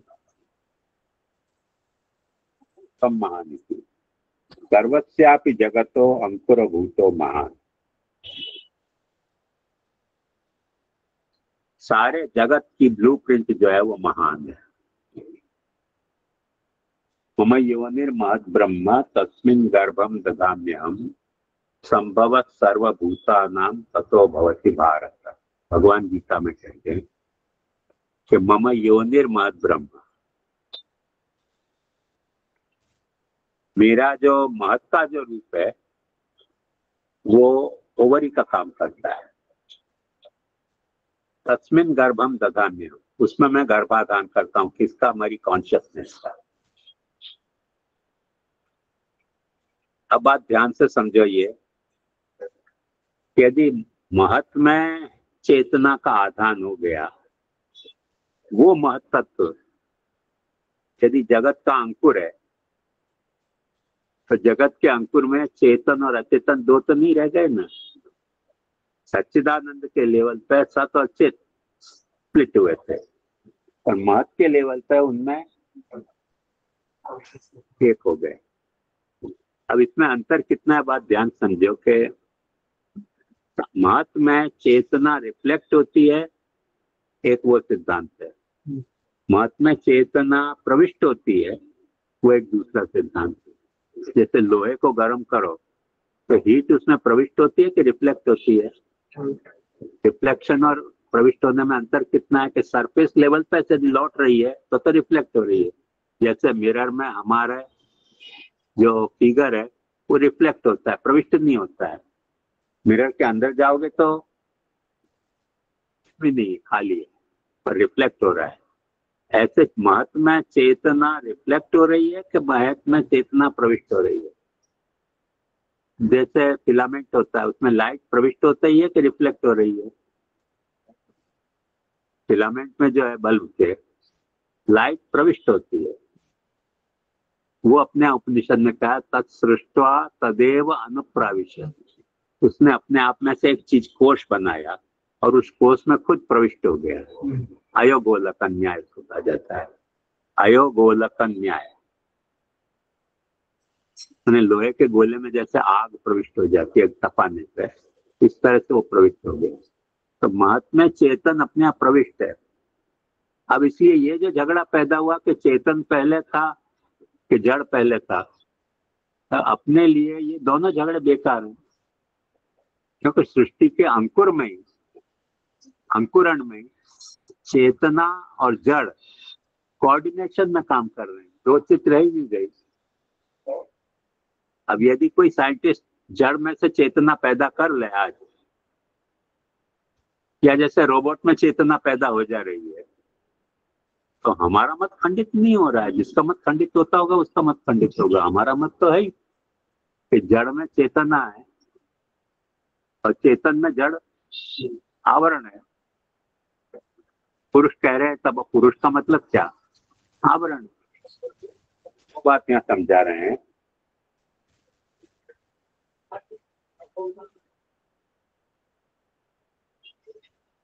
जगतो अंकुरभूतमान तस्यापि क्षेत्र रूपम प्रकृति। और प्रकृति जो है वो क्षेत्र है, माने कहाँ ये लोकस है उसका। तो महान कहाँ पैदा हुआ? महाप्रभु जी ने द्वितीय स्कंद की जो कपिल गीता है उसमें बताया है कि प्रकृति का जो सात्विक पोर्शन है, सात्विक पोर्शन में एक तरह की वैसी स्मूथनेस है कि जहां प्रकृति में चेतन प्रविष्ट हो सकता। प्रकृति का जो राजस अंश है वहां चेतन प्रविष्ट नहीं होता है डायरेक्टली, और तम जो है प्रकृति का वो अंश है जहाँ चेतन प्रविष्ट नहीं हो सकता। हम अपनी बॉडी में कहाँ देखेंगे इस बात को? भगवान की कृपा है कि हमको सींग नहीं है, पर नख तो है ना हमको, बाल तो हमको है ना। हमारे बाल में, हमारे नख में काटने पे अनुभूति नहीं होती है। ऐसे ही भैंस के सींग काटो तो भैंस को दर्द नहीं होता है। क्यों नहीं होता है? क्योंकि चेतना वहां रिट्रीट कर गई है, पीछे चली गई है। जैसे कहीं चेतना आगे रहती है, कहीं चेतना पीछे चली जाती है। तो इसलिए ये कह रहे हैं कि जो तम का जो पोर्शन है प्रकृति का, उसमें चेतना पीछे चली जाती है, रज में थोड़ी रहती है। सत्व में चेतना प्रविष्ट हो सकती है, क्योंकि सत्व जो है वो गुड कंडक्टर है और वो जो पोर्शन है वो बैड कंडक्टर है। जैसे हमारा बाल जो है वो बैड कंडक्टर है। पुराने मर्यादों में, आजकल तो बदल गया खासा, पुराने मर्यादियों में एक नियम था कि किसी के माथा को छुओ तो नहीं छू जाते, चमड़ी को छुओ तो छू जाते। इसका कारण यही था क्योंकि माथे के जो बाल हैं वो टालिया की बात नहीं थी। टालिया को छुओ तो छू जाओगे, पर किसी के माथे के बाल को छूते हो तो नहीं छूते, क्योंकि वहां बॉडी एक्सटेंडेड नहीं है, विड्रॉ कर गई है खाली। और इसीलिए उपनिषद में ये कहा गया है कि यथा पुरुषात् लोमानि जायन्ते, पुरुष में जैसे रोम पैदा होते हैं, केश पैदा होते हैं, इस तरह से ब्रह्म में से ये जड़ सृष्टि पैदा हुई। ये एग्जाम्पल एनालॉजी दी है। ये भी बताया है कि जैसे स्पाइडर में से जाला पैदा होता है, बायोलॉजिकल है कि नॉन बायोलॉजिकल है? बात ध्यान से समझो। जब वो बना रहा है तो बायोलॉजिकल है, सूख गया तो नॉन बायोलॉजिकल हो जाता है। जब बना रहा है तो उसको फिर से मुंह में भी ले सकता है, फिर से निकाल भी सकता है। अक्सर स्पाइडर क्या आता है, जाला बनाते बनाते जाला पे चढ़ भी जाता है, माने अपनी थूक के ऊपर वो चढ़ भी जाता है, और जब सूख जाए वो फिर उसको एब्जॉर्ब नहीं कर सकता। तो बायोलॉजिकल और नॉन बायोलॉजिकल, जैसे आज ये वायरस कहा जाता है ना, वायरस जो है वो जीवित भी है और अजीवित भी है। जर्म सब जो है वो जीवित है, बीच की स्टेट है, बफर स्टेट है बिटवीन कॉन्शियसनेस एंड अनकॉन्शियसनेस। वो बात बता रहे हैं कि सर्वोत्पत्ति तस्यापि कार्योत्पत्ति साधारण रूपम योनि पदम वा प्रकृति। इसकी भी सर्वोत्पत्ति साधारण रूप, जैसे योनि ओवरी होती है, एक तरह की प्रकृति जो है वो सूक्ष्म है। उस प्रकृति के सूक्ष्म के मूलभूत गुण क्या है? सत्वरजतम, कॉन्स्टिट्यूएंट फैक्टर उसके एट्रीब्यूट। तन्मयी आदिदेवी की प्रकृति, उनके प्रचुर तन्मयी, तन्मयी माने रजस सत्व तमोमयी, वो प्रचुर जो है वो प्रकृति है।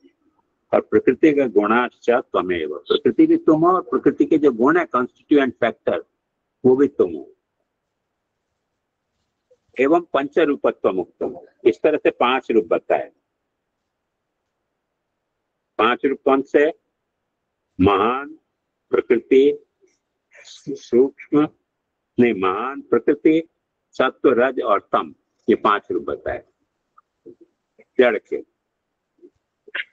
जड़ के ये 5 रूप हैं।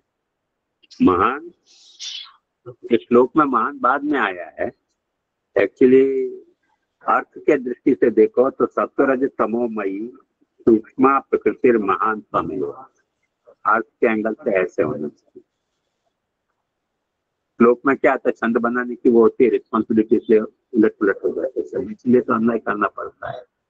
सबसे पहले सत्वरज तम गुण है, सदगुणमयी प्रकृति है जो सूक्ष्म है, और उसमें से महान जो है वो पैदा होता है। ये पंचरूपता बताएगा। सत्या प्रकृति पुरुष, उस प्रकृति का जो पुरुष है, मैंने उस प्रकृति को अपना लोकस बना के उसमें रहने वाला। सत्या तावत्व संपादक, उसमें जो मल्टीप्लिसिटी आई है, वो तावत्व का संपादक कौन है? पुरुष है, क्योंकि वो उसको एंटर हो के और एक्टिवेट करता है, नहीं तो इनएक्टिव हो जाती है। वो अध्यक्ष साक्षी, अध्यक्ष का मतलब साक्षी। देखो अक्ष, अक्ष जिसको हो वो अक्षी, अक्ष यानी आंख, अक्ष जिसको हो, आंख जिसको हो वो अक्षी। स अक्षी साक्षी, आई विटनेस जिसको हम कह रहे हैं ना अंग्रेजी में, साक्षी का मतलब आई विटनेस। अध्यक्ष का अर्थ क्या लिया है? साक्षी। साक्षी रूपम भिन्न इति सिद्धांत, और साक्षी रूप भिन्न है। अब भिन्न कौन से अर्थ में भिन्न है? किससे भिन्न है? पर परमात्मा के रूप में वो एकतापन्न है। क्षेत्रज्ञ, और क्षेत्रज्ञ कौन है? महाप्रभु जी वहां ब्रेक करके कहते हैं कि भगवान अध्यक्ष रूप भी है और सर्वक्षेत्र विकार भी है। सर्वक्षेत्र, क्षेत्रज्ञ कौन है? क्षेत्रज्ञ चापि माम विद्धि, ये जो गीता में कहा गया था उसकी लाइन में महाप्रभु जी सुबोधनी का अर्थ कर रहे हैं कि क्षेत्रज्ञ तो क्षेत्राभिमानी जीव है, क्षेत्रज्ञ क्षेत्राभिमानी जीव है। सोपि क्षेत्रज्ञ भवति, क्षेत्रम जानाति तिरिक्तता, क्षेत्र को जो जानता वो क्षेत्रज्ञ। समुख्यो भवान, वो जीव रूप से कौन प्रकट हुआ है? आप प्रकट हुए हो। एतावता यत्रैव प्रमाण प्रवृत्ति, इससे सिद्ध क्या हुआ? एतावता, जहां भी प्रमाण की प्रवृत्ति है, केनापि प्रकारेण, एनी हाउ, किस तरह से प्रमाण प्रवृत्ति हो रही है? प्रमाण प्रवृत्ति यानी एविडेंस जिसका मिलता है वो प्रमाण प्रवृत्ति। वो जहां भी प्रमाण से जो भी कुछ अवगत हो रहा है वो सब भगवान है, सब कुछ भगवान है। ये टेक्स्ट का सरल सरल मीनिंग हो गया। इसकी एनालिसिस अब हमको करनी है, नेक्स्ट सेशन में करेंगे। अध्यक्ष कैसे? अध्यक्ष और सर्व क्षेत्र विकार है। अधि का मतलब अक्ष के जो अधि है, अबाव दी अक्ष है, वो अध्यक्ष। तो पुरुष ही तो अबाव या इन विद इन दी जो अक्षय, आप बिगिन कर रहे हैं या अबाउट? आइदर दोनों तरह, क्योंकि भगवान सबके विद इन भी हैं और सबके ऊपर भी हैं। पुरुष को नहीं कह रहे, नहीं, त्वमेव में माने भगवान। त्वमेव, अब देखो ऐसे ही, त्वमेव सर्वक्षेत्र विकारविद अध्यक्ष पुरुषश्च, अन्वय वैसे होगा। सर्वक्षेत्र विकारविद त्वमेव, सर्वक्षेत्र के विकारविद, क्योंकि सर्वक्षेत्र का क्षेत्र विकारविद तो इंडिविजुअल सोल है और सर्वक्षेत्र विकारविद यूनिवर्सल सोल है, और वो होने से वो अध्यक्ष है क्योंकि वो सुपर विटनेस है। ख्याल, जैसे एक बात समझो, हम कहीं जा रहे हैं रोड पर, उस रोड के विटनेस हम हैं, पर जीपीएस सर्व रोड विद है, हमको उसी रोड का ज्ञान होगा और जीपीएस को सारे रोड का ज्ञान होगा। तो परमात्मा का जो अध्यक्षता है वो जीपीएस की तरह है, और हमारी जो सर्व क्षेत्रज्ञ विद्ता है वो जिस रोड पे हम ड्राइव कर रहे हैं उतने रोड को हम जान पाते हैं। क्यों है ऐसा? उसका कारण तो पुरुष है। वो पुरुष में प्रकृति के पुरुष में एंटर होने वाला तो वही है ना। तो जब प्रकृति रूप पूर्व में जब एंटर हो गया तो प्रकृति के जितने प्रोडक्ट है मैं तो एंटर्ड होगा ही ना वो।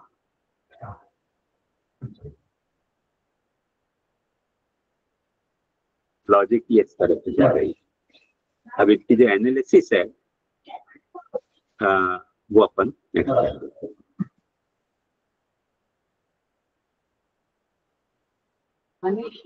कुछ पूछना है तो पूछ सकते हैं। राजा, अरे जय दंडवत प्रणाम जय। हाँ जय, एक प्रश्न है कि यहाँ जो अध्यक्ष साक्षी रूप कहा है वो पुरुषोत्तम होने के कारण का है ना?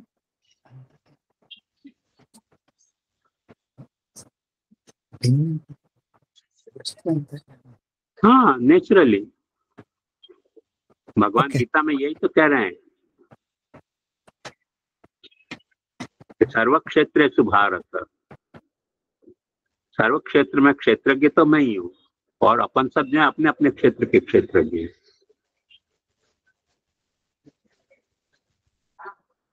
और साक्षी रूप जो भिन्नम कहा है वो व्यष्टि अंतर्यामी रूप से कहा है। अभी यहाँ व्यष्टि और समष्टि अंतर्यामी की कंसेप्ट इंट्रोड्यूस नहीं हुआ है। ओके जी।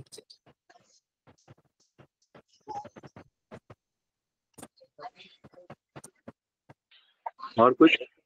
जी प्रणाम। यहाँ जी आदि देवी की प्रकृति भी आया है, जैसे तन्मयी आदि देवी की प्रकृति ही गुणः च त्वमेव। तो हाँ। ये आदि देवी की प्रकृति क्या है जी?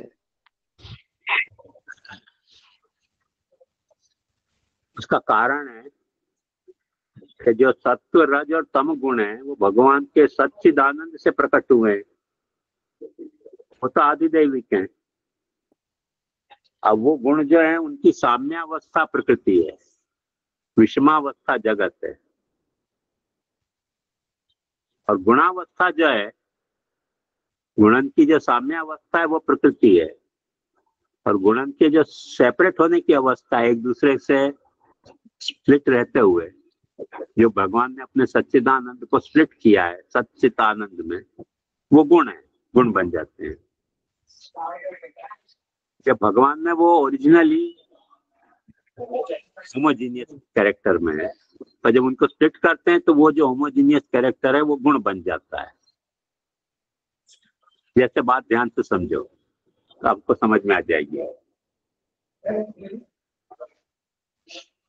रुई होती है, रुई तो द्रव्य है, पर वो कांतली से जब उसमें से हम सूत खींचते हैं तो सूत जो है वो रुई का गुण हो जाता है, प्रोडक्ट होने के कारण वो एट्रीब्यूट बन जाता है। वो सब्सटेंस है और सूत उसका गुण है। कि गुण को जो गुण कहा जाता है संस्कृत में, गुण का मूल मतलब है फाइबर। अंग्रेजी में क्वालिटी कहते हैं, वो अपने मतलब नहीं, अपने गुण का मतलब है फाइबर। उसमें से निकला हुआ जो फाइबर वो गुण है। कोई भी सब्सटेंस में जो उसका फाइबर निकालो वो गुण कहलाता है। तो जब उसमें से रस्सी में से जब सूत निकाला जाता है तो उसका गुण है। ऐसे सच्चिदानंद की जो रस्सी है, तो रस्सी क्या माने, रुई है, उसमें जो सत का फाइबर निकाला गया, चित्त का फाइबर निकाला गया, तम का फाइबर निकाला गया आनंद में से, तो वो गुण बन जाते हैं। वो आदिदैविक है। वो आदिदैविक है, इसीलिए भगवान की मूर्ति को सत्वमयी मूर्ति कहा जाता है। भगवान की जो मूर्ति है वो रजतम वो तमोमयी नहीं है, सत्वमयी है। हमारी जो मूर्ति है वो क्या प्रकृति के सत्वरज तमो गुणात्मिका मई होने के कारण वो वहां आके दोनों फिर मिक्स हो जाते हैं। मिक्स हो जाने के कारण हम जो भी कुछ प्रोडक्ट है, महान से शुरू करके और हमारे लेवल तक, मैं सब में सत्वरज तम तीनों अप्स एंड डाउन करते रहते हैं। कभी सत्व बढ़ जाता है तो कभी रजतम घट जाता है, कभी रज बढ़ जाता है तो कभी तम बढ़ जाता है। हम उसके प्रोडक्ट हैं। वो आदि दैविक नहीं है, वो आदि भौतिक हो जाते हैं।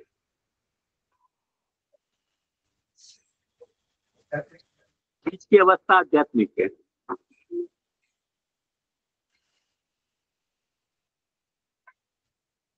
बात ध्यान समझो, आदि दैविक जो है वो प्राइमोर्डियल फॉर्म है, आदि भौतिक जो है वो अल्टीमेट रिजल्ट है।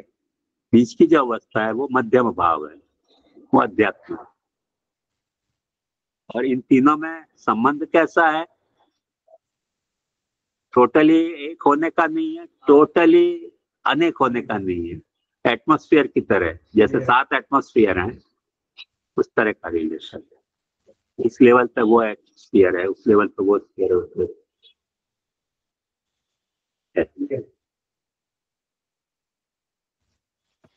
जी जी धन्यवाद प्रणाम। जैसे आपने जो बताया कि फिलॉसफी में सब पॉसिबिलिटी है वो तो समझ में आ गयो, लेकिन फिलॉसफी में it is not needed like liquid, majority of the पानी जो है it is in a liquid form, only in odd condition like when it is freezed it becomes ice, तो सॉलिड हो जाएगा। तो वहां पे वो वेटेज जो ज्यादा है उसको गिनना ऐसे नहीं कर सकते। देखो एक बात ध्यान से समझो कि हमारे टेम्परेचर में पानी लिक्विड है, तो हमारा टेम्परेचर ओरिजिनल है नहीं, का? No no. आकाश में कई बर्फ के टुकड़े उड़ रहे हैं क्योंकि वो हमारे टेम्परेचर में नहीं है। तो वो ओरिजिनल है कि हमारा ओरिजिनल है? तो हमारे एंगल से देख रहे तो हमारा टेम्परेचर अपने को ओरिजिनल दिख रहा है, इसलिए हमको ऐसा लगता है कि जमाने पे वो बर्फ बनेगा। और दूसरे किसी टेम्परेचर जहाँ नॉर्मल है, ठंडे हैं, जैसे प्लूटो में हमारा टेम्परेचर नहीं है तो वहाँ बर्फ ही है। वहां पिघलना जो है वो उसका विकृति है। और हमारे यहाँ भी हिमालय से नदी पिघलती है तब नदी बनती है।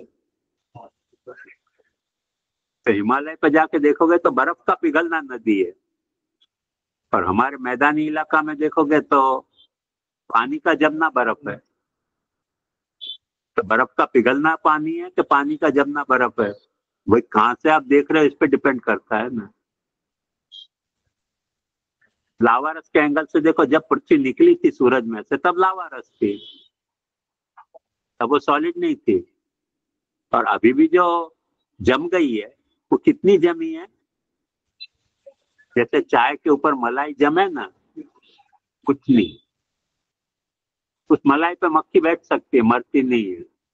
मलाई टूट गई तो मक्खी मर जाती है गर्म चाय हो। ऐसे ही लावा रस निकला भीतर से तो हम सब मक्खी की तरह मर जाएंगे। तो जमा हुआ है तो हम सारी ताकत दिन्ना कर रहे हैं कि ये मेरा है, ये तेरा है।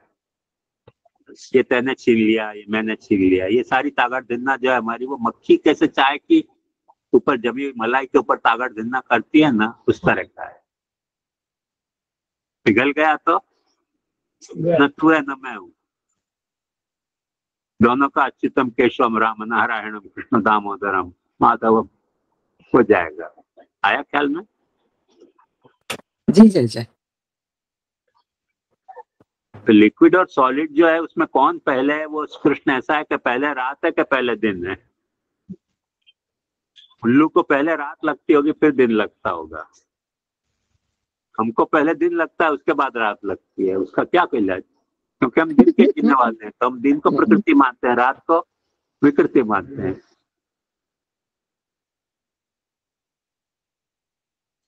उल्लू पर रात को प्रकृति मानता होगा, दिन को विकृति मानता होगा, क्योंकि वो नक्तंचर है, नॉक्चरल है। आई बात समझ में? जी जी जी समझ में। प्रणाम। जे जे हेलो, हाँ बोलिए। हमने अभी वो त्वमेव हमने देखा कि अन्य योग व्यवच्छेद है, तो तमेच छो और एक दूसरा तमे पण छो, तो ये दोनों में से कैसे समझ में आए कि लेना है तमेच छो तमे पण? क्योंकि यहाँ पे गुजराती में पुरुष पण तमेच छो पण लिया है, ऐसा लिया है, अपी लिया है, तो कैसे पता चलेगा? देखो पण जो है ना, वो उसके कॉन्टेक्स्ट में आया होने के कारण आता अर्थ है कि दो वाक्य को खंडान्वय करने के बाद जब दंडान्वय करोगे तो पण अर्थ आएगा, और खंडान्वय करोगे तो पण अर्थ नहीं आएगा। तुम ही हो। जैसे मैं आपको बताऊं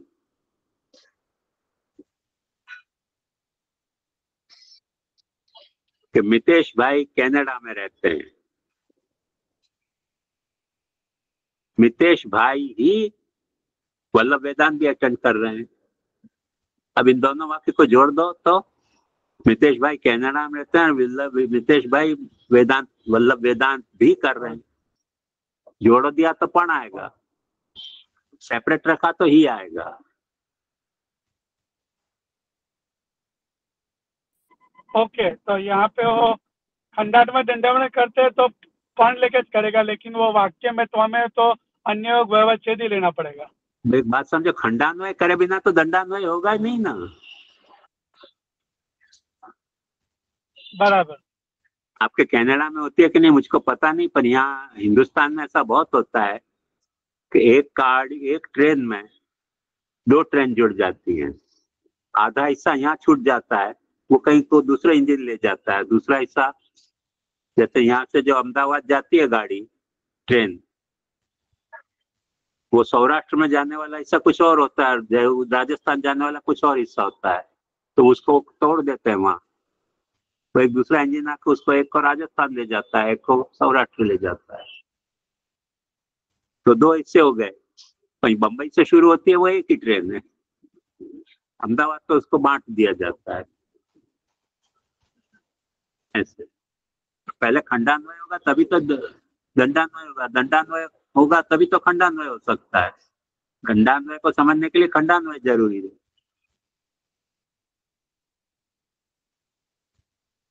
जी हाँ, समझ में आया। ये सारी प्रॉब्लम फिर वही पार्ट एंड होल की है कि होल जो है वो प्राइमोर्डियल है कि पार्ट प्राइमोर्डियल है। अब आप पार्ट को देख रहे हो तो होल प्राइमोर्डियल नहीं है, पार्ट प्राइमोर्डियल है। होल को देख रहे हो तो पार्ट उसका वो है। जैसे हमारे हाथ पैर हमारे शरीर में बने कि हमारा शरीर हाथ पैर से बना है? चलो डिसाइड करो।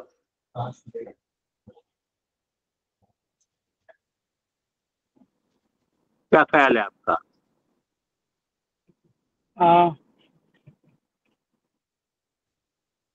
हाथ पैर से शरीर बना हुआ है, हाथ पैर उसके अंगों है, तो पूरा शरीर में वो आता है ऐसा। यदि ऐसी बात होती तो हाथ पैर कटने के बाद शरीर रह जाना नहीं चाहिए, पर रहता तो है।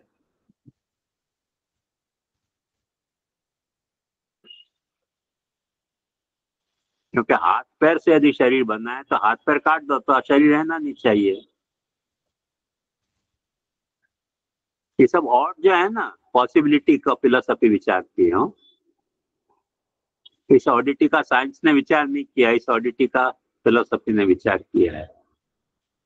बहुत सारे साइंटिस्ट ऐसे समझते हैं कि फिलोसफी का युग खत्म हो गया, मगर फिलोसफी यहाँ फिर हल्ला मचा रही है। ये बात यही नहीं है।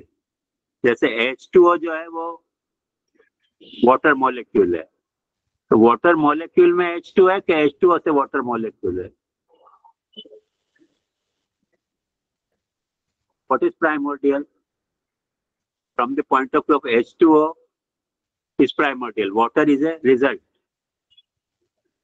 तो जो जल को देख रहा है वो तो कहेगा कि हमने पानी के बूंद को तोड़ के देखा है कि उसमें से H2O निकल रहा है। आपने कहाँ से देख इंक्वायरी शुरू की है, उस पर सारा झगड़ा होता है। पानी में जो वो आया ना ख्याल में? हाँ जी हाँ। तो जो अपने वो ये समस्या देखो, ये समस्या देखो यही नहीं है, ये समस्या इनफाइनाइट और फाइनाइट नंबर में भी है। Whether infinity is constituted with finite number और whether finites are the breakup of the infinity. किसका पक्ष लोगे आप? आप द्वैतवादी हो तो फंस गए, अद्वैतवादी हो तो फंस गए, तादात्म्यवादी हो तो ही बचोगे। फिलोसफी यहाँ हल्ला मचा रही है। आया ना समझ में? हाँ जी हाँ। वो यिंग यांग थ्योरी वाला है, एक दूसरे में वो तादात्म्य है तो एक दूसरे में रहते हैं। हाँ बराबर जी। राम जी। और कुछ पूछना है? जी जी, मतलब जैसा आपने बताया ना आदि देविक प्रकृति, तो इसका मतलब ये हुआ कि सबसे पहले तो वो साम्यावस्था वाली आदि देविक प्रकृति थी, फिर उसमें से जब सत्वर स्तंभ पृथक हुए तो फिर एक गुण रूपा प्रकृति बनी, उससे फिर महत बना और महत से फिर प्रकृति के प्रोडक्ट। तो ऐसे ही भगवान के जो सत्वर तमोगुण थे जो सेपरेट थे, उनमें के उनके मिक्सअप होने पे प्रकृति बनी। उसमें से फिर सत्वर तमोगुण को आपने ब्रेकअप दिया तो गुण हो जाएंगे प्रकृति के।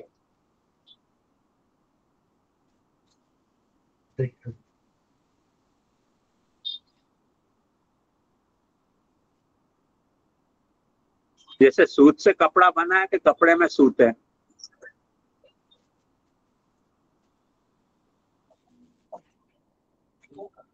कपड़े में सूत है जी। कपड़े में सूत है तो बना तो सूत को ही सूत को ही ओतप्रोत बोने से तो कपड़ा बनता है। अब ये इसका सवाल, इस सवाल का जवाब ना भेदवाद के पास है ना भेदवाद के पास है। तादात्म्यवाद कैन ओनली आंसर इट कि सूत के नेचर में कपड़ा छुपा हुआ है, कपड़ा में सूत छुप गया है।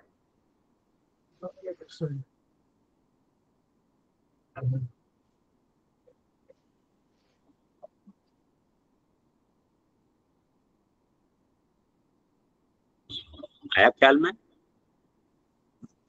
जी जी जी, स्पष्ट हो गया। तो जी जी, इसमें फिर महत किस लेवल पे एंट्री होगा, मतलब वो पृथक हो गए उसके बाद या पहले महत से फिर पृथक? पहले मैंने बताया ना, परमात्मा के सच्चिदानंद में सच्चित और आनंद स्प्लिट हुए जो होमोजीनियस थे, वो परमात्मा के गुण कहलाए।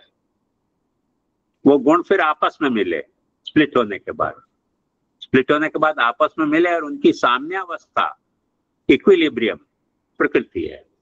उसमें जब इक्विलिब्रियम उनका ब्रेक हुआ तो वो महत बन गया। किस पोर्शन में? प्रकृति के सत्व पोर्शन में।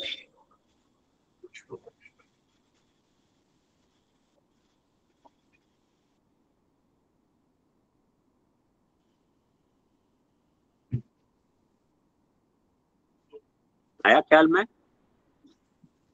हाँ जी जी जी, बिल्कुल स्पष्ट हो गया। धन्यवाद प्रणाम। धन्यवाद। यहाँ रखें।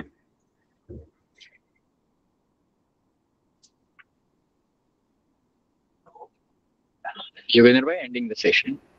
हाँ, रिकॉर्डिंग स्टॉप करो.